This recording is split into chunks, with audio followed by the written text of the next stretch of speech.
अलग सही हैं। अब आप बोलोगे ये तो बड़ा डिप्लोमेटिक आंसर दे दिया आपने कि या तो शिव ने विष्णु को बनाया होगा या विष्णु ने शिव को बनाया होगा। आप बोल रहे हो दोनों हो गया था, आप डिप्लोमेसी प्ले करो। नहीं, मैं डिप्लोमेसी प्ले नहीं कर रहा हूँ। क्या है ना कि एक जब आप विष्णु पुराण पढ़ेंगे तो आपको पता चलेगा कि विष्णु सबसे पहले आए, उसके बाद उन्होंने शिव को और ब्रह्मा को बनाया। जब आप शिव पुराण पढ़ेंगे तो आपको पता चलेगा शिव पहले आए।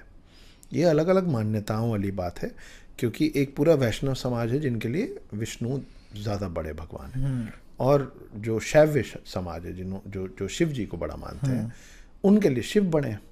एक और बहुत बड़ा क्लैन था जो कि अब बिल्कुल क्षीण हो गया है, जो मानते थे कि इनमें से कोई पहले नहीं आया, सबसे पहले आई है शक्ति, और शक्ति से ही सब निकला है, जिसको बिग बैंग थ्योरी बोलते हैं। दैट इज शक्ति, एंड शी क्रिएटेड एवरीथिंग।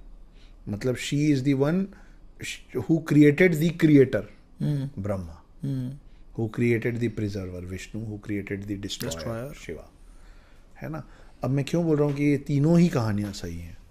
देखिए, 4 युगों का एक कल्प होता है। सतयुग, उसके बाद आता है त्रेता युग जिसमें रामायण हुआ, फिर आता है द्वापर युग जिसमें महाभारत हुई, और फिर आता है कलयुग जिसमें आप और हम परेशान हो रहे हैं। परेशान हो रहे हैं जी।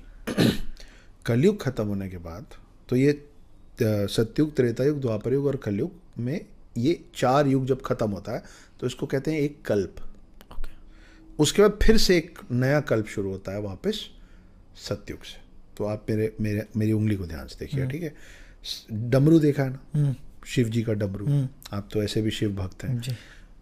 तो डुक डुक डुक डुक करते रहते हैं, तो क्या होता है, एक बार इधर टकराता है फिर एक बार इधर टकराता है, ऐसे ही होता है ना जी। अब हाथ को देखिएगा, सतयुग, त्रेता युग,